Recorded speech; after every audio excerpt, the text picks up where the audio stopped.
ఓం అందరికీ నమస్తే.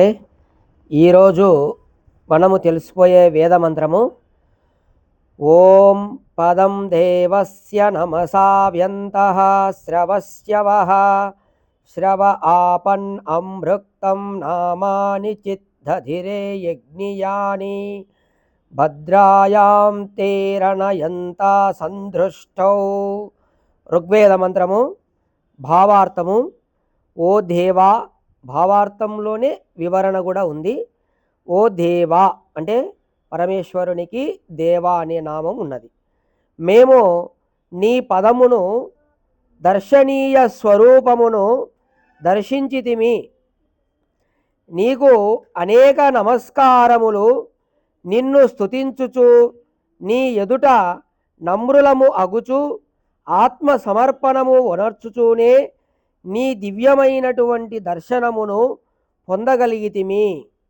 చూడండి, ఇక్కడ మనము భగవంతుని యొక్క దర్శనాన్ని ఎలా పొందాము, ఆయనకు అనేక నమస్కారములు చేస్తూ, అలాగే భగవంతుని నిత్యము స్తుతిస్తూ, ఆయన ఎదుట మనము నమ్రభావముతో ఉండి ఆత్మ సమర్పణతో ఆ పరమేశ్వరుని యొక్క దివ్యమైనటువంటి దర్శనాన్ని పొందగలిగితిమి.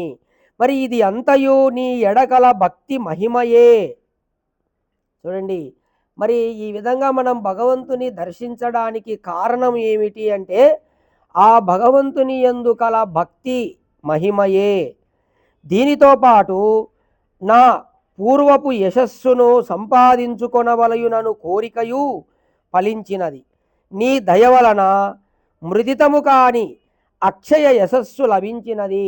అంటే అక్షయ యశస్సు అంటే ఎప్పుడూ నశించనటువంటి కీర్తి లభించినది. దేనివల్ల? భగవంతుని యొక్క దర్శనం వలన అంత కీర్తి లభించినది. బాహ్యమైనటువంటి యశస్సు పరాధీనమై ఒక ఎడ నశించును. నీ దర్శనం వలన లభించినటువంటి ఆంతరిక యశస్సు అక్షయము. అంటే లోకములో బయట ఏదైనా మనము కొన్ని మంచి పనులు చేసినప్పుడు కీర్తి లభిస్తుంది. అటువంటి కీర్తి ఎప్పుడో ఒకసారి అది నశిస్తుంది. కానీ ఇక్కడ ఏదైతే భగవంతుని యందు భక్తితో మనం భగవంతుని యొక్క దర్శనం జరిగినప్పుడు ఆ దర్శనము జరిగినటువంటి వారికి అది నశించనటువంటి కీర్తి ఉంటుంది. అది ఎప్పటికీ నశించదు. ఇప్పుడు ఉదాహరణకు మహర్షి దయానంద సరస్వతి, ఆయన సమాధి అవస్థలో పరమేశ్వరుని దర్శనం చేసుకున్నటువంటి వ్యక్తి. అటువంటి మహనీయులకు, యోగులకు ఈ యొక్క కీర్తి అనేది ఎప్పటికీ నశించదు. అది ఆంతరిక యశస్సు, అది అక్షయము, నశించదు. మరి దానిని పొందిన మీదట మరి ఏ బాహ్య యశస్సును నేను అభిలషించును? ఇక ఆ భగవంతుని నుంచి దర్శనం తర్వాత లభించినటువంటి ఆ యశస్సు ఏదైతే నశించని యశస్సు ఉంటుందో, ఇక అది పొందిన తర్వాత ఇక ఎవరైనా బయట యశస్సు కొరకు ప్రాకులాడతారా? ప్రాకులాడరు. నీ సేవకులకు లోకములో సజ్జనుల వలనను మిక్కిలి యశస్సు లభించును. అదియును నీ వలన లభించినటువంటి ఆంతరిక యశస్సు ఛాయా మాత్రమే.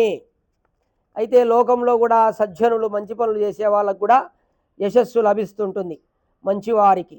ఆ యశస్సు ఎక్కడి నుంచి వచ్చింది? అది కూడా నీ యొక్క ఛాయ, నీ నీడ మాత్రమే అది. ఓ దేవా, నీ భక్తియే నన్ను ఉద్ధరించినది. నీ భక్తి ప్రతాపమును ఏమనదగును? చూడండి, ఇదంతా కూడా మనకు ఎలా లభించిందంటే మనకు దేవుని యందు కలిగినటువంటి ఆ భక్తి వలన ఇంత లభిస్తుంది. దీన్ని ఏమనాలి? ఏమని అనదగును? నీ యొక్క యజ్ఞీయ అంటే యజ్ఞమున ఉచ్చరింపదగు పవిత్రమైనటువంటి నామములనే గ్రహించి వానిని ఉచ్చరించుచు భక్తితో హృదయమున ప్రతిధ్వనింపజేసినటువంటి అంతఃకరణము ఎంతగానో పవిత్రమగును. దానియందు నీ కళ్యాణకరమగు దృష్టి ప్రసరించును. ఆ నీ దృష్టియందు సంచరించువాడు సుఖముతో ముందంజ వేయును. అతని యొక్క వ్యాధులు, స్థానము మున్నగు విఘ్నములన్నీయు తొలుగును. చూడండి ఇక్కడ పతంజలి మహర్షి యోగ దర్శనంలో